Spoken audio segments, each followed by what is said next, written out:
You're listening to the San Joaquin Sound Podcast, the podcast about music in Bakersfield and the surrounding San Joaquin Valley. For episode 16 of the San Joaquin Sound Podcast, I traveled to Lake Isabella to interview Ed Sanner, who is 88 years old and still working on guitars and making pedals. He worked at Mosrite, a legendary guitar company based in Bakersfield, California. For rock and roll, Kurt Cobain of Nirvana, Fred Sonic Smith from MC5, and Johnny Ramone all played Mosrite guitars. Mosrites were also ubiquitous in surf music, most famously played by the Ventures. They even had their own model. Mosrites were originally used in country music with Joe Maphis, Buck Owens, and Roy Nichols all having played Mosrite guitars at one time or another. At the peak of production in 1968, Mosrite was making an estimated 600 to 1,000 guitars every month. But Mosrite didn't just make guitars, they made amplifiers and pedals too. The main designer of those electronics was Ed Sanner. He was one of the pioneers of early solid-state amps and created the Mosrite Fuzzrite fuzz pedal back in 1966. This pedal was made famous on Iron Butterfly's gadda Vida, and Don Rich even used it on Buck Owens' song, Who's Gonna Mow Your Grass? In this interview, we talk a lot about different people involved with Mosrite, so let me give you a short explanation. Semie Moseley is the founder of Mosrite. He was a great guitarist and a master guitar builder that pushed boundaries with his designs. His brother Andy Moseley also worked in the factory. The branch manager who was in charge of running the factory and ordering all the parts was named Ken Gilstrap. Ed sometimes refers to him as Bill Strap. I also want to give a special thanks to Chris Goodsell, who you may remember from episode 9. He has been friends with Ed for years, and without him, this interview could have never happened. We should talk about growing up. So, you were born in Palmdale. Yeah. Legally, it's Lancaster rural area. Yeah. Which that doesn't mean anything to anybody. It's really in Palmdale, in the Palmdale Hospital at that time. Yeah, and your father was Edwin Joseph Sanner, and your mother was Thelma, right? Yeah. And what type of music did they listen to?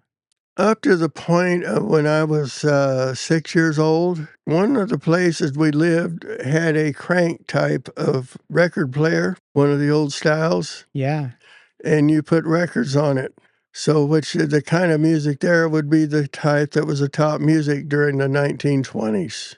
Okay, so like on 78s? Yeah, 78s, When I was 5 years old, right next to 6, just before I got old enough to start school. That was 1942 when the World War II started. My dad had built a building there, and before I had a mother, he leased it out to this couple as a restaurant so that they lived in it and had a restaurant. And that's what they did. That was in the 30s. That's awesome. And then in 1941, Pearl Harbor. It was bombed. Yeah. And that was the same time the people that had that restaurant gave it up. And so my folks took it over because there was no way of getting somebody else to do it, because at that time, at the same time, everything you wanted to buy was rationed. Yeah, war rations. Yeah, you had to have a certain ration permit to buy anything. And my dad was a slicker, and he was able to buy enough food to run the restaurant.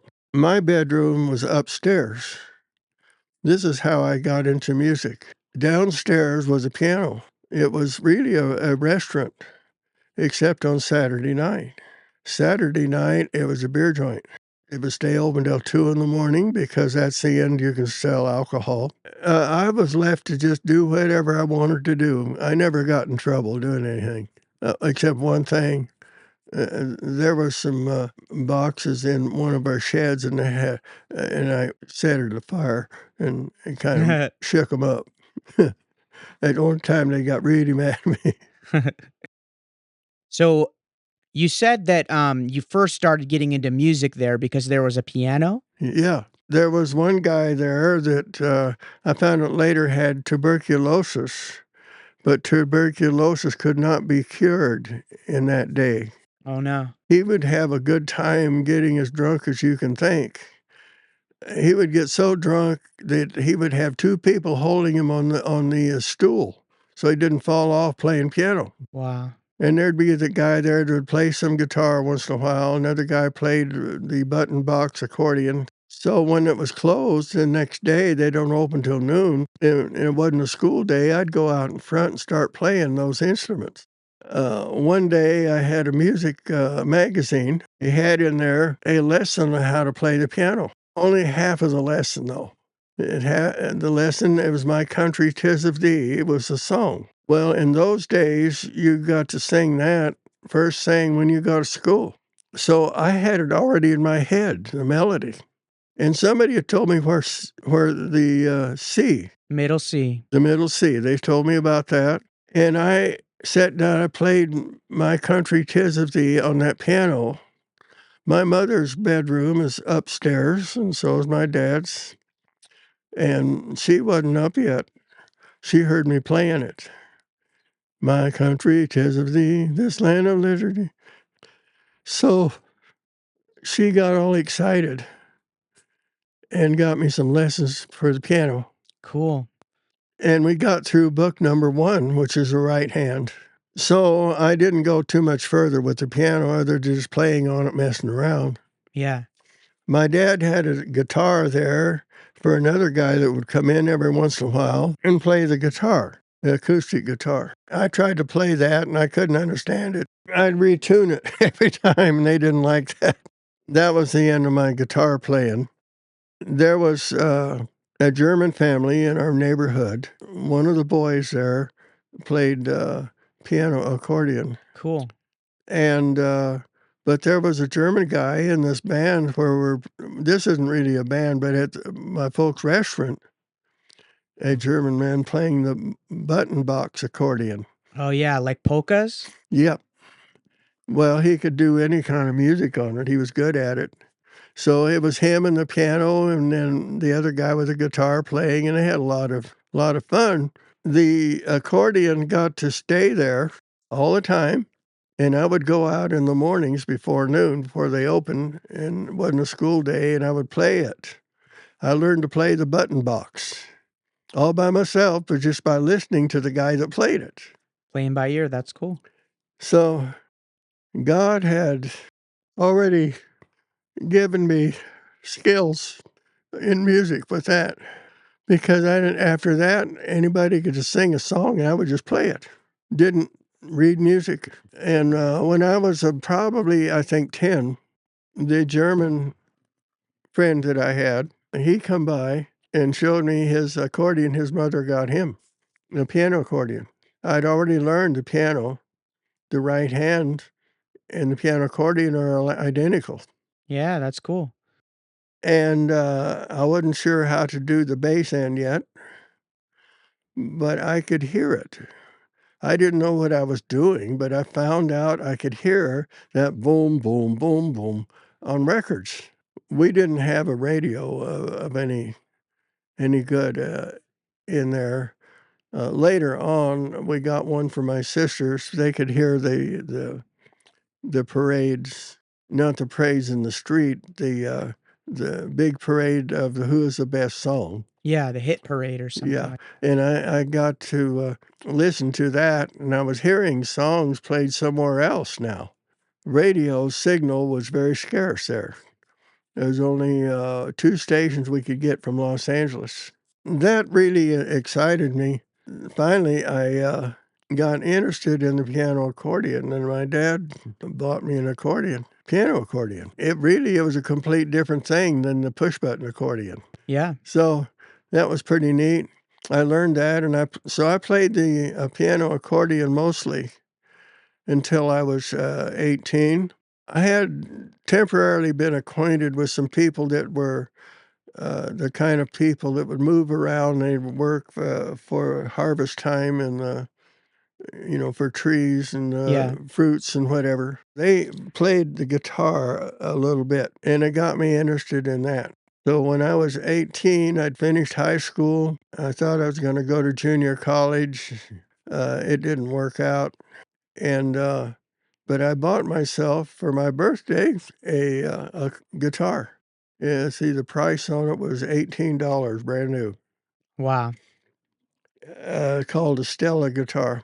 And somebody said, you're going to be careful. You got to play it every day to get your fingers fixed up. Otherwise, you're going to be bleeding in your fingers. And they was right. So at that time, we had got our first television maybe a year before. And there were some a couple of music programs on there where there was dancing and had a live band. I never seen a live band before. Wow.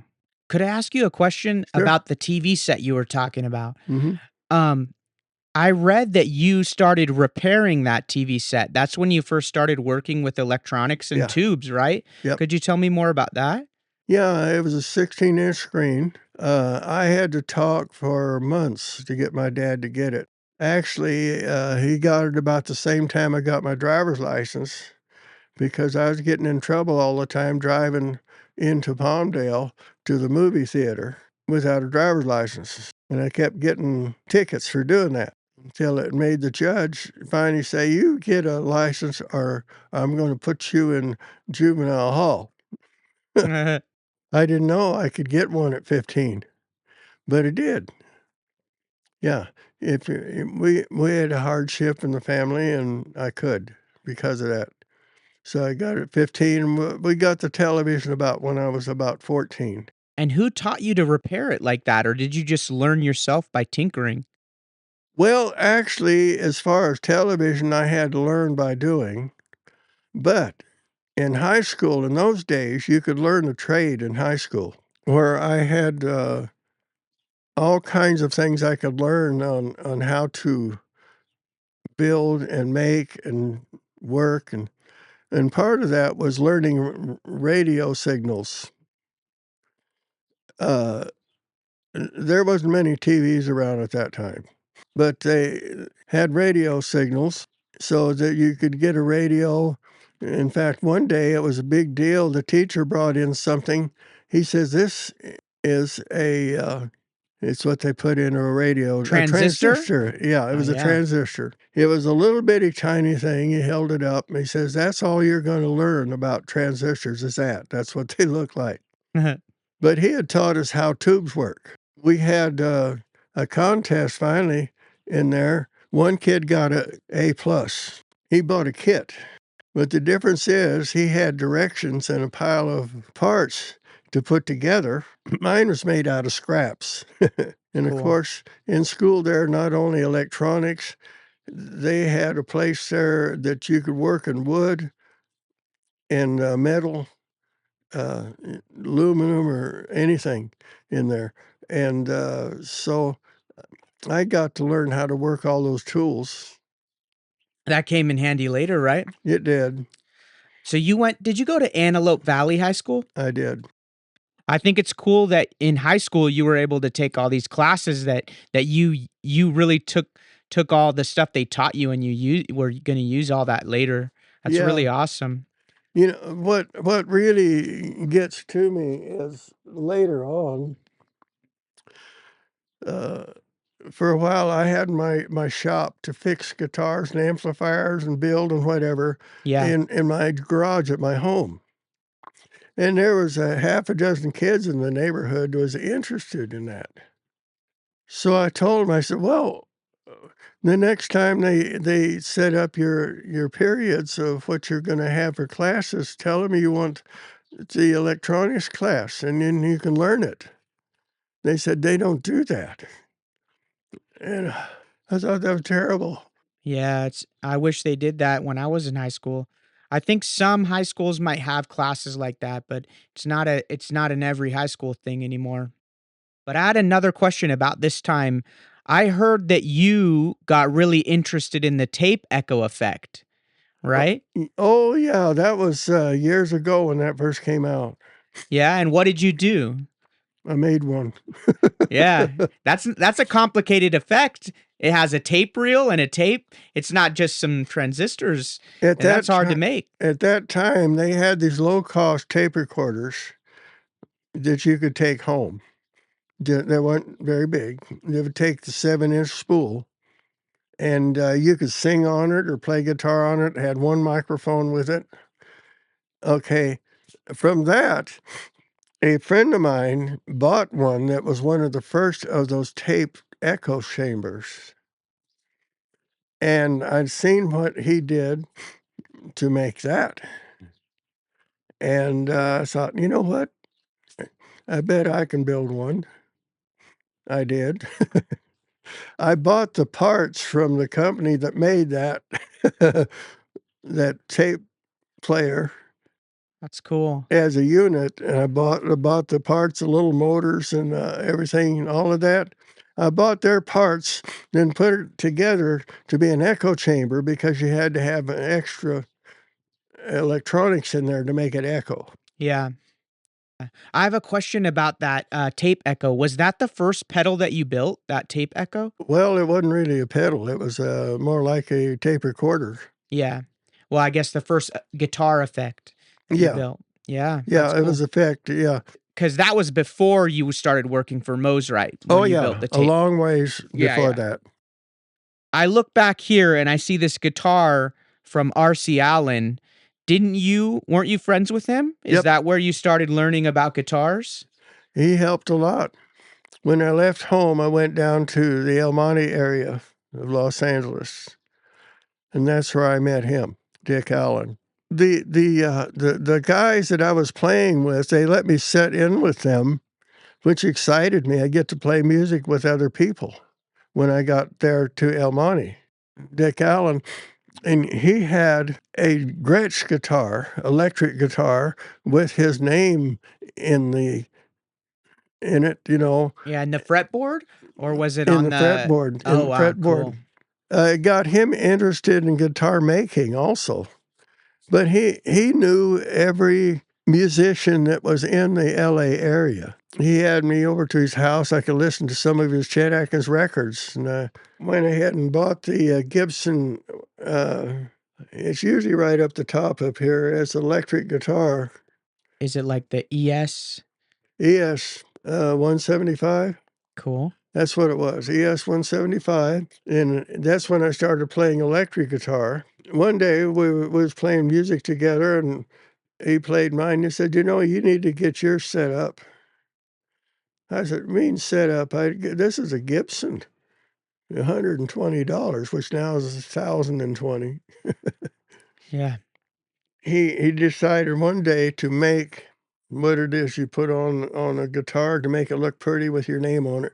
Pick guard? Pick guard. He made me a nice one. Joe Maphis was a big, a good guitar player. Yeah. He was one of my favorites. And he had that double-necked one. Yeah, he was learning how to do that stuff that Semie Moseley put on those guitars with all of that lettering. So that's what he tried with mine, and it come out nice on my ES 175. Dick made me that one in exchange for an amplifier. In the meantime, while he's making guitars, I'm making amplifiers. Yeah. The first job I had when I left high school, I didn't leave it, I graduated. I wasn't going to get a job anywhere in Antelope Valley. You had to either know how to work on airplanes, or you had to know how to grow food to eat. That's why I went down to the LA area looking for work. The first one I had was making paint. What a bad idea that was. I don't get along with paint. To this day. I don't. So I quit after a year. Went back down to El Monte, and I can't think of the town that is east of it. It's where rich people live. But anyway, there was a street there that had nothing but industrial. And I went in the ones that looked interesting to see if they needed help. The very first one that I seen caught my eye, and it was called Electro Winders. That was a name, and they made transformers. Oh, that's cool. Right up my alley. Yeah. I learned how to make transformers when I was in high school. My dad taught me how to do soldering, because my dad was a sheet metal worker, one of his trades. Anyway, they hired me. I was there 4 years. After I was there 2 years, he says, you are the chief engineer. Whew. I took over the whole thing. And the only thing that stopped it was Uncle Sam. Of course, Uncle Sam was on my tail then. I do have a question. So you talked about Uncle Sam. So you're talking about how you went into the Air Force, right? Okay, when at that time, if you said Uncle Sam, that was somebody you're ready to go on the drafted. I had no choice. Did you make any amps while you were there? You know, I did. I don't know how you know that. So, somebody told on me. I heard about it. I read about it. I made an amplifier for a guy, and I wasn't supposed to get anything out of the that they put in airplanes, but I had some scrap metal to make the chassis. Military grade amplifier. Yeah, to make the chassis. I did that, and not only that, I made a echo unit with these tape. I made one of those in there. Cool. Too. Yeah, and that was being able to sneak out of getting well, actually the metal wasn't in any shape to put in an airplane. It was already just pieces. Yeah. They give me that. They let me they go into the shop, and I was able to use the machines in the shop that was for people that had hobbies. Me and 2 other guys got a trophy one time for being the best entertainers. Right there is a cigarette lighter. We actually got first place, just 3 of us, all 3 playing guitars, and we're competing with 4 or 5 other groups. Wow, that's cool. You were still building amps and stuff. We talked about that in the Air Force. But what about after you went to LA and you were in some bands that played clubs, right? Yeah. And what bands were those? How was that? None of them that was anything special. Was it country? Yeah, mostly country. It was just setting in with them. You have jam sessions every once in a while, and that's a lot of what I was doing. But looking to be with a band, I did go with one band, and it's got that picture up there with the 3 people in it. Was that with Diane Jewett? Yep. And that was when I was 29 years old.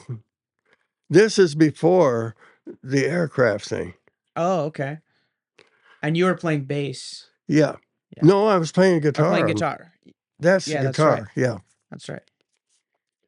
Yeah. We didn't even have a bass player. That lasted about 6 months. And the little girl there was only 15 years old. And the other boy that played steel was, he was 17, I believe. But I met a lot of the big shots, too, doing that.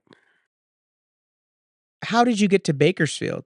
I got out of the Air Force at that point. I didn't go back to where I was at that company that made transformers. So I was hanging around the bars around El Monte and that area. Again, we're getting to that part where I would set in with them and play a little bit or play with them, maybe the whole night, not get paid for it, but get to play, Yeah. Anything to play. Yeah, it's fun. Some musicians came down from Bakersfield one day, Merle Haggard and his drummer and a guy played bass and the guy was playing steel, coming on down to El Monte to this bar with his whole band and played with us. Played instead of us, but with us. And that's where we got to know Merle Haggard. Wow. Okay, the guitar player, anyway, while he was there, we got to talking. I had met Semie Moseley before I went in the Air Force. I had met him in his backyard that he had rented a shack head where you could see through the walls because it just was bare. And he was living in the San Fernando Valley. And that's when he was making the guitars, the double neck, triple necks, single, all of that one at a time. But in the meantime, he had moved to Bakersfield while I was in the Air Force. The second time they come down to play music with Merle, he said Semie is looking for somebody to build amplifiers in Bakersfield. And boy, the old light come on. In the meantime, Leo was a steel guitar player, Leo. He moved up to Bakersfield, and since he was colorblind, asked me to drive the truck for him.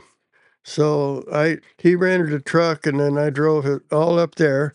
That gave me an idea of where things were and where some of those guys lived and all of that.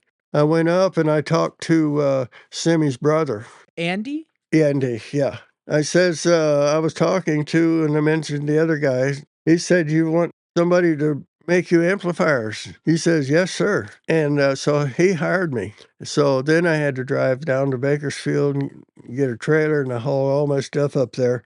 And we got along very good with Semie and his group. The first thing I did is I made him a tube amp. They was really excited. And Semie took a liking to me real good, and everybody. And I got along with all the people working there. And one of the guys that made guitars made the wooden cabinet for the amplifier. And one of the guys there went over to the machine shop and had metal pieces made for the chassis and all of that. Anyway, they went down to LA with that first amplifier I made. And my thought was an amplifier should be compact and easy to carry, but it has to sound good. Because at that time, that's when they would start making amplifiers so big you had to stack all the pieces and have a truck to move. Yeah. I made this one, and they took it to whatever the big store was in there in L.A., and they brought it into the store, and they said, how do you like that? The guy said, I sure like the looks of it. He says, is that solid state or is that tubes? I said, no, it's tube. Well, he says, solid state is a new thing. That's what we want. That's before they found out they didn't like the solid state. So real quick, so when you joined Mosrite, it was in the fall of 1965. Yeah, because he was still in another building halfway.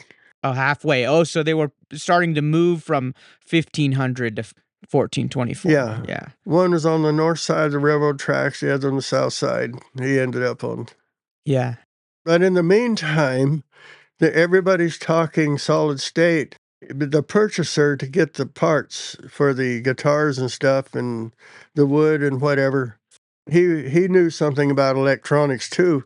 And I says, here's what we need. I make him a list of stuff, and he'd go get it for me.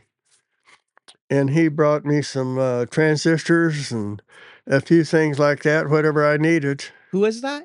His name was Gilstrap. Oh, Kenny Gilstrap. Yeah. Okay, yeah. He was the branch manager. He brought me anything I wanted. And you know what? They give me all the time I wanted, no hurry. Just do whatever you feel like it. You can make it upside down or sideways, whatever you think. They gave me a free hand to it completely. That's cool. Yeah, when they said make anything you want, what kind of prototypes were you making? All I made actually was amplifiers and the Fuzzrite. Oh, okay. Didn't make anything else that I can remember. Basically, we had about 8 models of amplifiers, but we never did put in production all of them. Yeah. The main one was a 400 model. Now, what the salesman did is they would take whatever number of it was, and that's what they're going to sell for, $400. We have a model 400. It has one 15-inch speaker in the bottom, and it has the regular 2 rows with the Fuzzrite in there and the tremolo and all that stuff. Then we made a model that was called it a 1000. It was a stack, like a stack, only there's only one piece. It was 2 15-inch speakers in it. It was 100 watts. The other one, I think, was 40 watts. The 400, I think, was 40 watts, and that was 100 watts for the big one. Then we made a bass amp. All of that come in bass or guitar amp. The bass amp doesn't have the Fuzzrite in it, or all of the other stuff. Yeah. We made one in that same box, the same wood, and we put only the electronics in it, and I forget what we called it, but what it would do is plug into the extra speaker outlet on the main unit, and in itself created 100 watts. So in other words, the main unit had 100. We didn't go higher than 100 watts, but 100 watts went to the big ones. And what this was another one had 2 speakers instead of 1.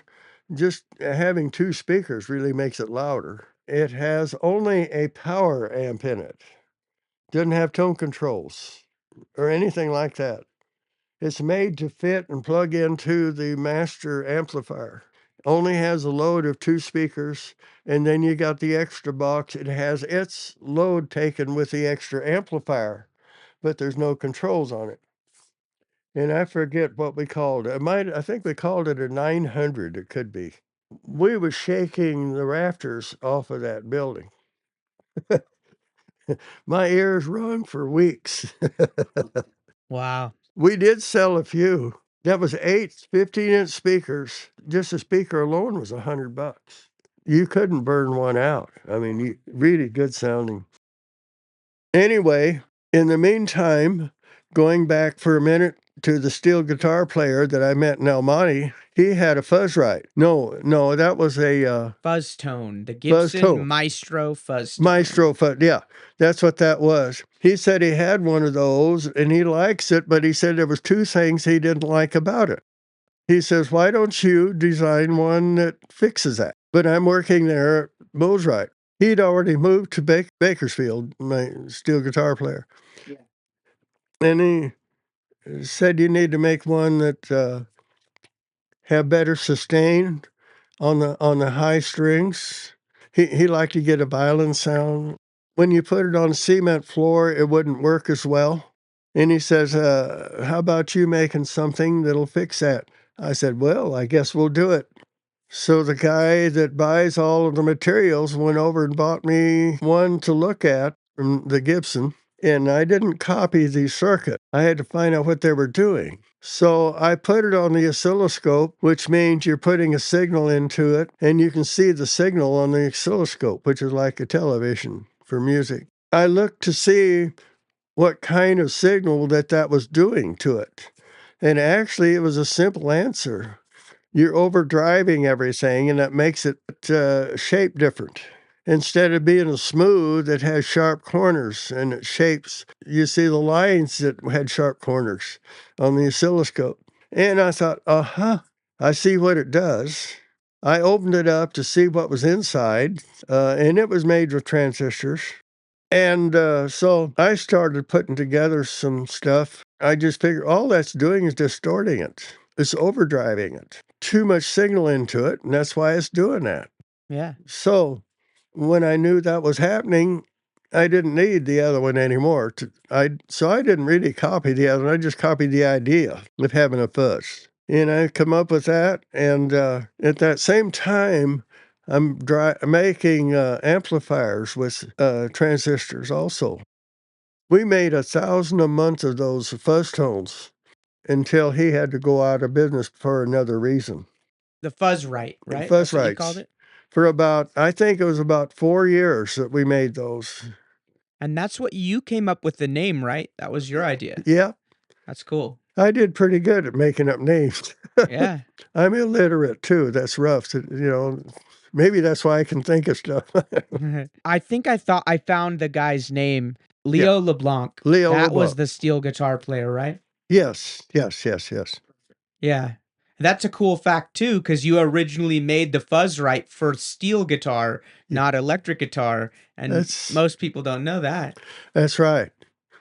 Well, I made it to do what he wanted it to do. Yeah. Not in particular, but it happened to be a steel guitar that he tried it on and said, "That's fantastic." Yeah. And I've read they used it on an Iron Butterfly song in Agata de Vida that made that pedal really popular. And Buck Owens used it on Who's Gonna Mow Your Grass. So a lot of people have used that pedal. It's a legendary pedal. People copy it from everywhere, want to make it. It's really cool that you invented something that's been all around the world, your sound, and on lots of different albums. Well, when I used to use a computer, guy told me one time, "Why don't you look yourself up?" And man, I was everywhere. I even had a guy send me a letter from Russia, a guitar player. He sent me a letter on the internet telling me what a fantastic man that I am to make such a beautiful instrument. I also read that Andy Moseley would go to the Sunset Strip and go to Whiskey A Go Go and try to give the pedal out to guitarists to show 'em the Fuzzrite.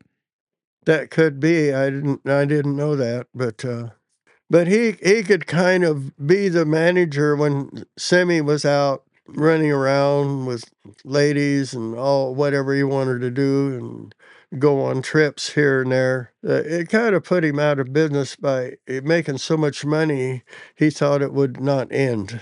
Oh, what was he like? Semie was really a nice person. We got along great. He was a church person sometimes. He would go in churches and do singing and playing, and then sometimes he would go out and have a beer with somebody, which depends on what church you're with, if that's okay or not.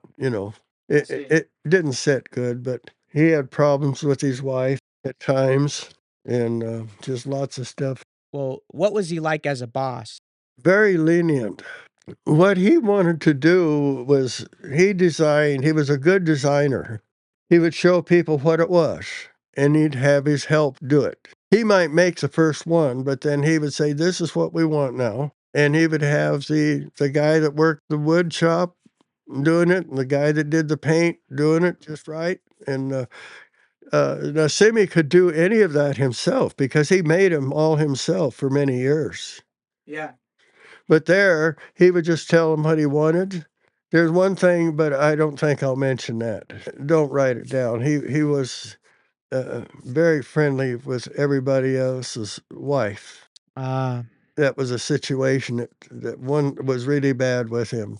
I see. Yeah, That would cause a lot of social problems if that happened. absolutely. And not only that, he claimed to be a Christian, going to church regularly. I will not add to that. Just Yeah. common sense. But yeah, he had situation problems with families that way.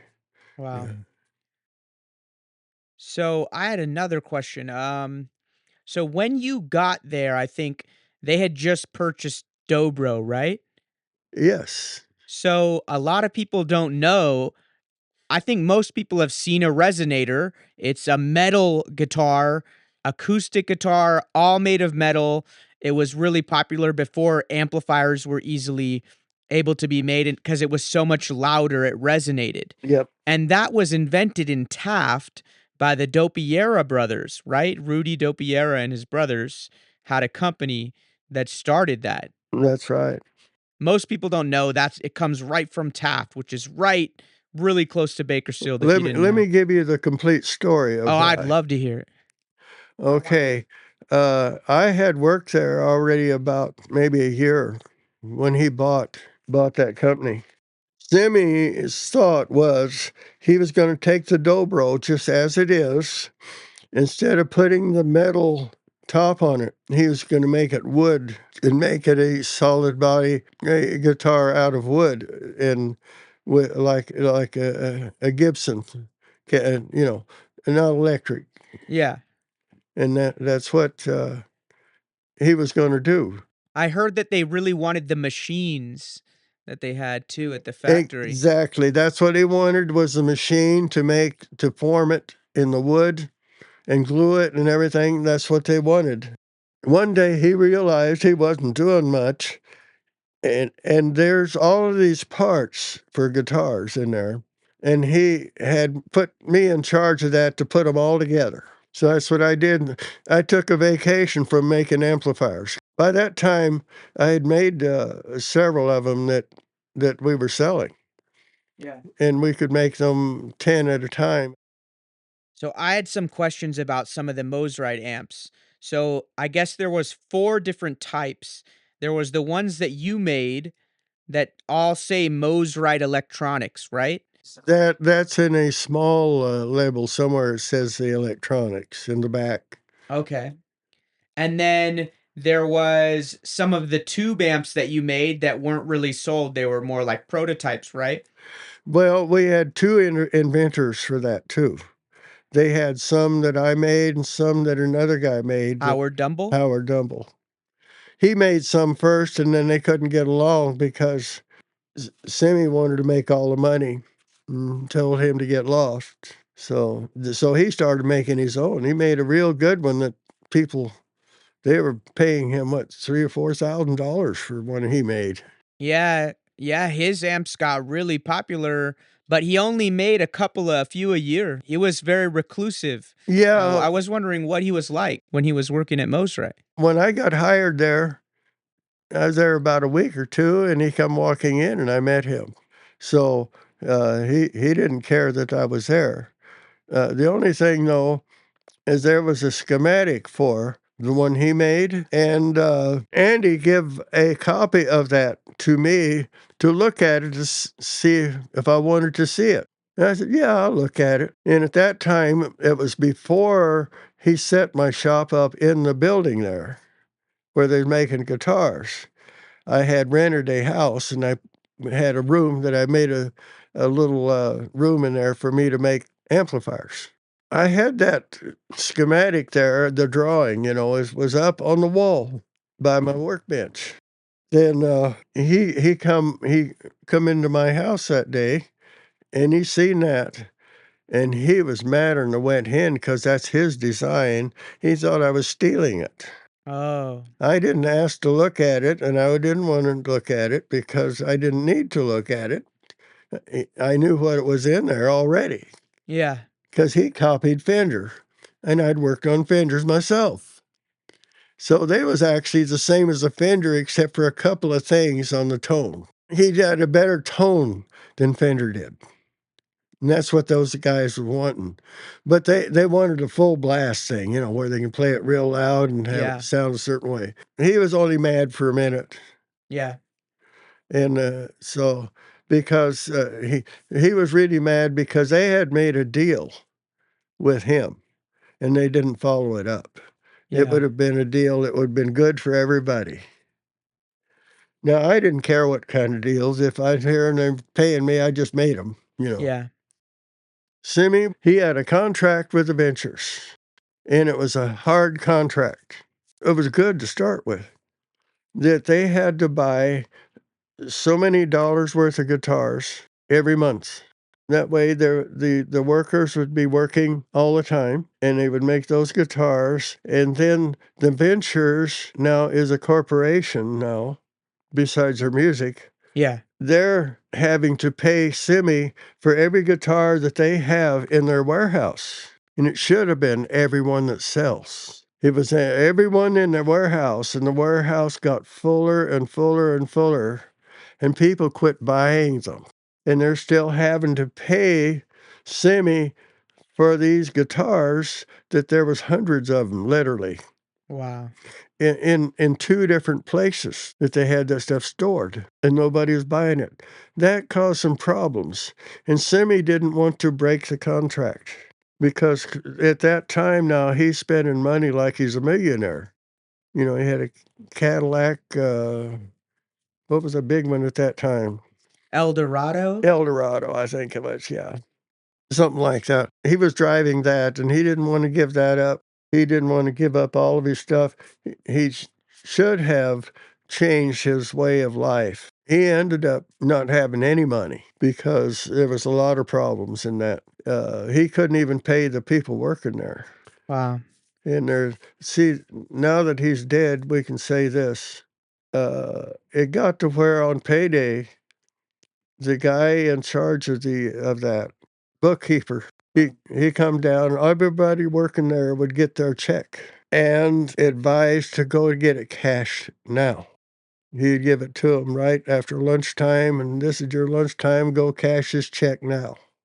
And it got to where it was getting really out of hand. He didn't have enough money in the bank to work with any check. Another problem was another guy that was the person that did the purchasing. I won't mention his name, but he was a purchasing agent to buy all of the parts that goes into anything. The wood, the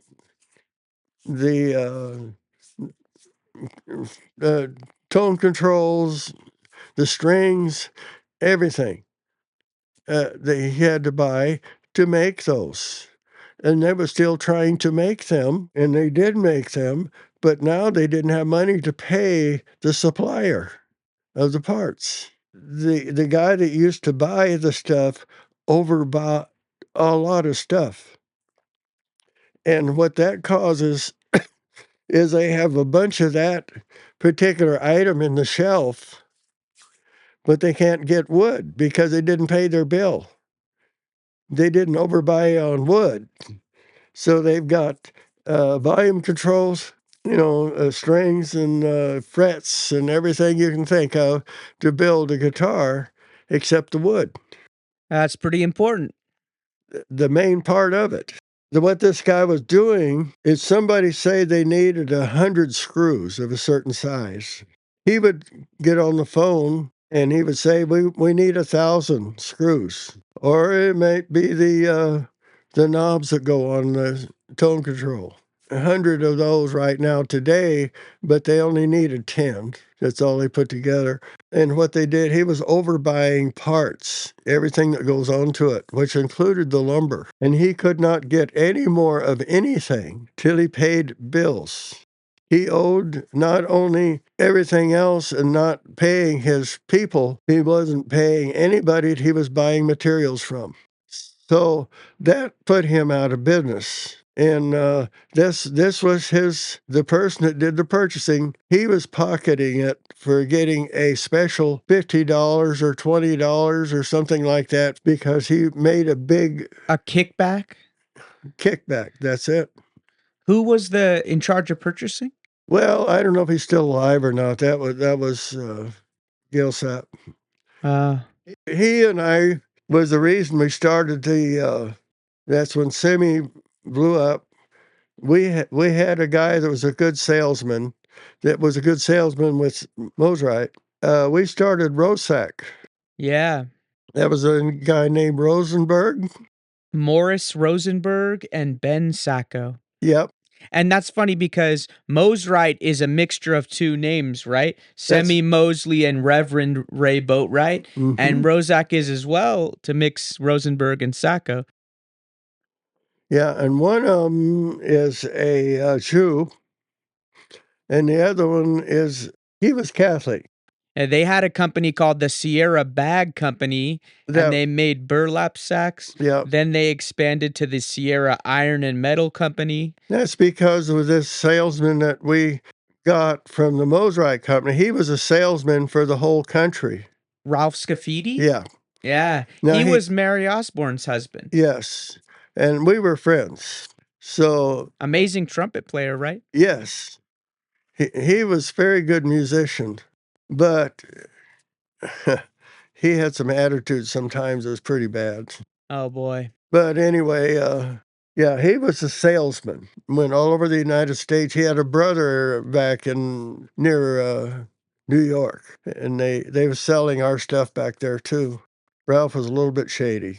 He was selling stuff out the back door, and so was Gilsap. And he was doing that at Mosrite, selling stuff out the back door, parts or a guitar, but even his brother was selling. He opened a music store. Semie's brother. Oh, Andy? And he started a music store, was selling those guitars. He was taking them out, putting them in his store, but not paying for them. Oh, wow.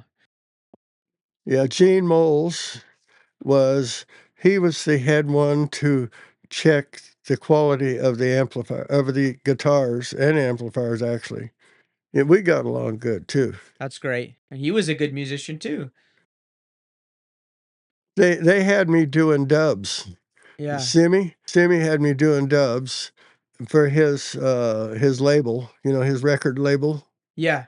They had me playing bass when they would do the dubs on them. Oh, that's cool. And they would take them to the big people and have them do it, and they would play the bass exactly the way I played it. And I didn't get paid for it at all. Oh, man. But I had a lot of fun playing. Well, that's good at least. I do have some questions about Rosac, okay? Because at Rosac, you started making a lot of different effects, right? So after the Fuzzrite, I guess the successor is the new Fuzz, right? Could you tell me about that? The Fuzzrite I made for Semie, that one's because somebody asked me to do it. From that point, everything that I made was trying to see how many ways I could make one. When we went to Rosac, I made a few items, guitar amps. I made a couple of PA heads, which went pretty good. Some people liked them. I put a lot of meters on it that made it look real, because this stuff wasn't for professional. It was for the amateur anyway. Okay, yeah. To be truthful. But a professional could use them, and some did. So I started out in a chicken coop at the Brundage Lane? Greenwich Lane. That was part of the people that made the sacks, the bags. And The Sierra Bag Company. I call it chicken coop because at one time they was growing chickens in there. But it was a way, we didn't have a big room to do anything in. All we did was we started out making fuzz sounds. And I got to thinking, what can I do with a fuzz now? Let's try that. And somewhere along the line there, we made the wah pedals. That was a big sale for everybody. They had wah pedals. It was really nice. I decided, well, why don't we make some? And we did. Then I got the idea, let's put a fuzz tone inside a wah pedal and see what happens. The new Wafas. The new wah fuzz. Yeah. And it did attract attention. Some people like that. They get that buzzy sound and then wah, wah, wah along with it. I don't know of any records that they had that on there. They probably did, because I don't listen. I didn't listen to radio a lot back then. I didn't know what was new. I still don't on radio. The fuzz was The new Wafas. yeah, that was cast aluminum. Now the casting is, you can put it inside of something that's metal and make it a cast, but they have a sand casting, they call it. Yeah. Sand casting, yeah. And there was a place in Bakersfield that made sprinklers for the farmers.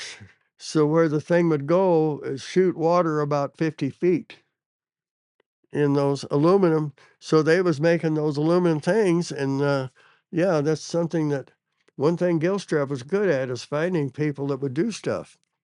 He went over there and they made us some for the Iron Butterfly. That's another one. Iron Butterfly, it had a wah pedal and a fuzz in it. Yeah, and it had the logo on it, right? The band's logo. Yeah. And they were the band that that first used the Fuzzrite on it. Yeah, and made it popular at least. Not only that, that name came out of the air with me. I didn't even think about it. I looked at it, and I know I had heard the name Iron Butterfly somewhere, and I didn't even think of them being a band. I just heard that, And let's call it an iron butterfly. So he got on the phone and called them, those people. He said, sure, we can use their name. Wow. I mean, we made a big hit with that, but That's cool. our company was not in good shape. It was just the Gilstrap was dishonest in so many ways. You just couldn't stay in business. Oh, man. Yeah. What about the distortion blender? That sounds like a cool pedal. What was that? Distortion blender. Yeah, that was another way of calling it a fuzz. Okay. It worked. So the new fuzz, you added a tone control, right? That was the difference between the Fuzzrite and the new fuzz? Rosac went out of business, and then after that, you formed Sandgill Amplifiers, right? Was that your next Yeah, venture? that was Gilstrap and me. Another combination of two names. Yep, That's the third one. yep. Okay. So what was that company like? How did that work? Didn't last too long, maybe a couple of years. We had it in Bakersfield, way out on the west part of town, when there used to be just jackrabbits out there. Now they've got all these hospitals. After that, you had a music store, right? I didn't do that. Or I guess service center. I guess I'm saying this wrong. I, Sanner Amplifier and Guitar Service Center and that I Showroom. have a repair shop. Okay, repair shop. Yeah, that didn't last too long.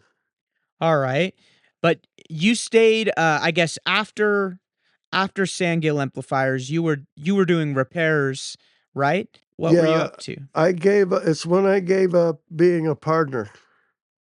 No more partners in my businesses. The one before Sandgill, Rosac? yeah, I was a partner there. Okay. And then it was just me and Gilstrap on the Sandgill partners. And that's when I learned that he was the biggest crook I ever seen in my life.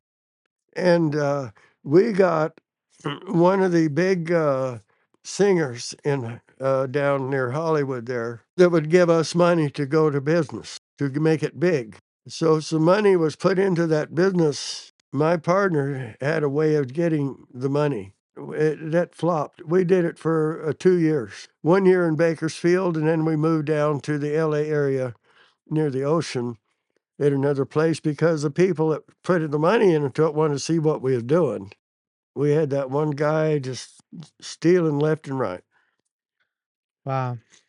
And he was getting a bigger salary than me too. He did that in a secret. Yeah. I was starving to death and he was feeding the family. Oh, that's frustrating. I'm sorry about that. So anyway, that's when I said no more. No more helpers. I will do the whole thing or it won't get done. And I have succeeded at that. And that's when you started Sanner Electronics? Yep. That's cool. Yeah, that's and I moved a couple of times with that.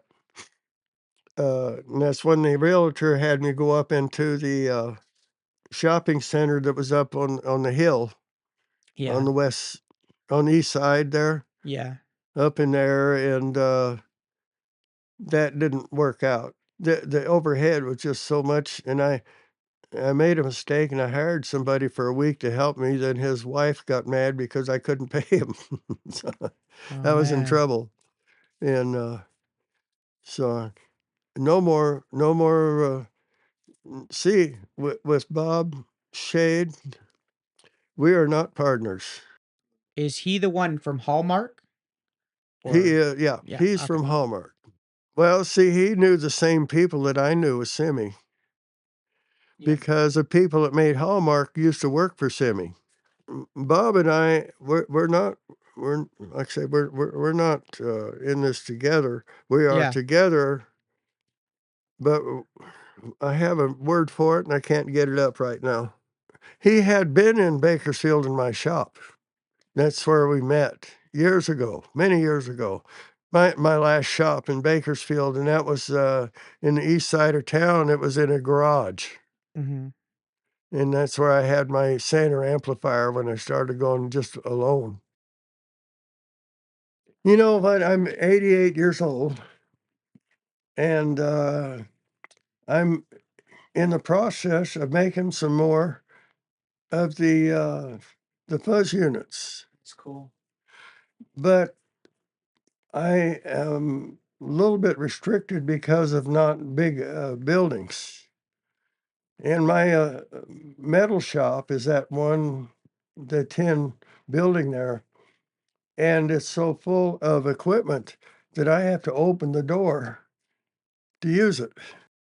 And I worked on that yesterday, but I got a guitar out there. The guy's not in a hurry, so that's not a problem. I get a lot. Mostly it's people that are just buying guitars just to have one. Of course, I'm guilty of that too. I've got, I don't know, 4 or 5 electric ones. I only have one acoustic, and I got 2 basses.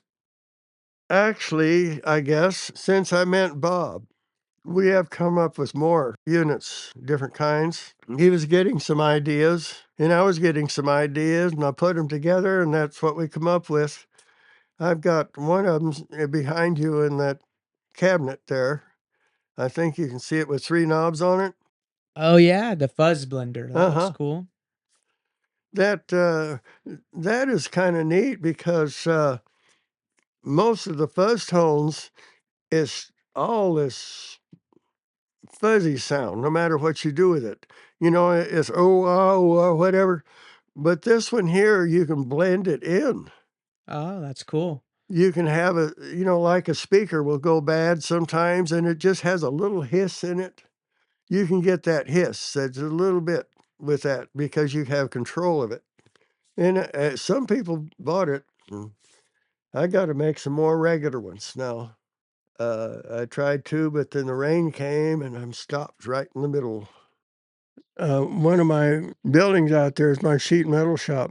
You know, it's got the brake that bends them, Oh, and I that's got a cool. shear that cuts them.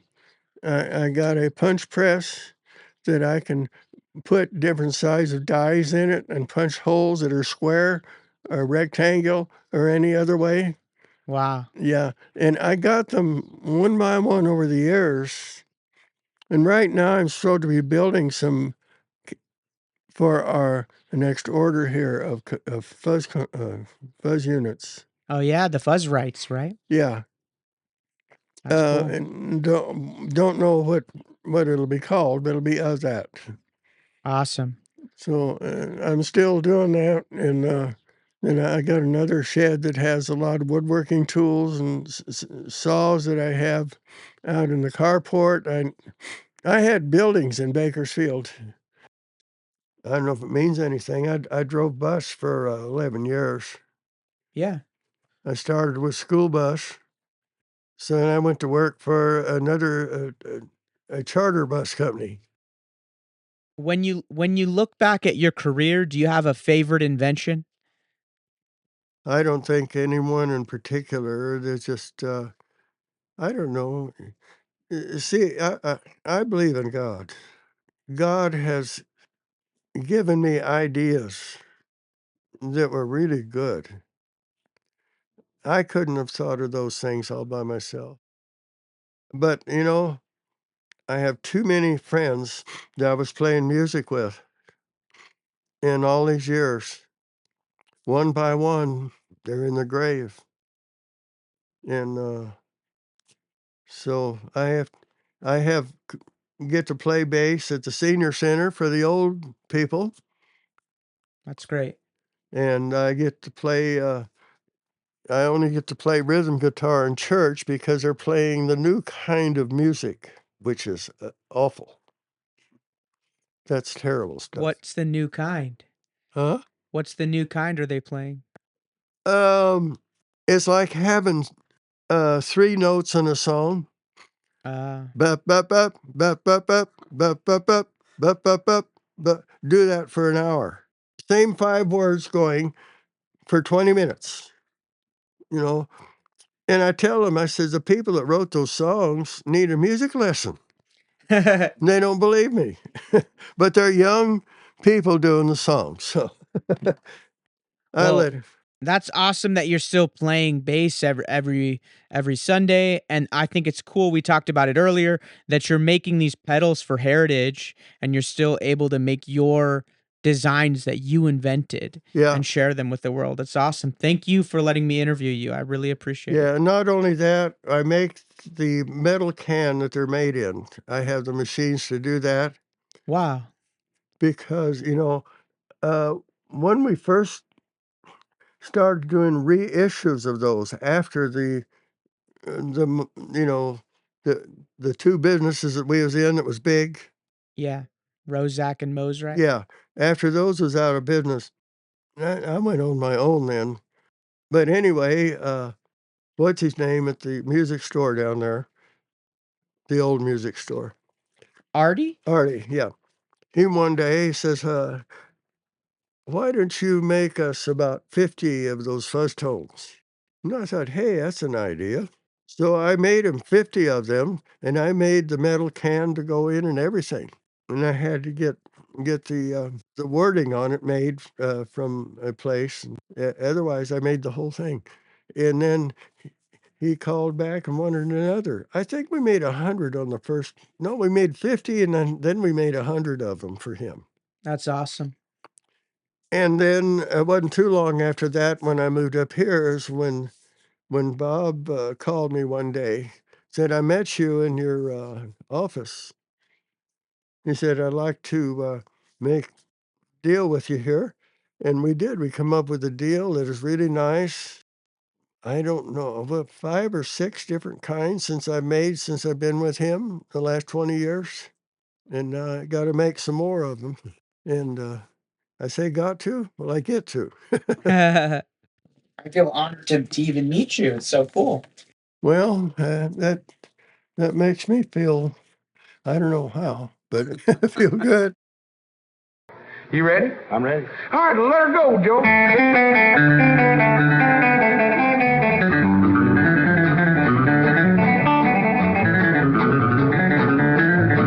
Well, I turned on the radio, listened for a while, heard country music all over the dial, a picking and a grinning, picking and a grinning, picking and a grinning on the radio show. So I tuned up my fiddle and greased up the bow to got me a job on the Jimmy Dean show, picking and a grinning, picking and a grinning, picking and a grinning on the Jimmy Dean show.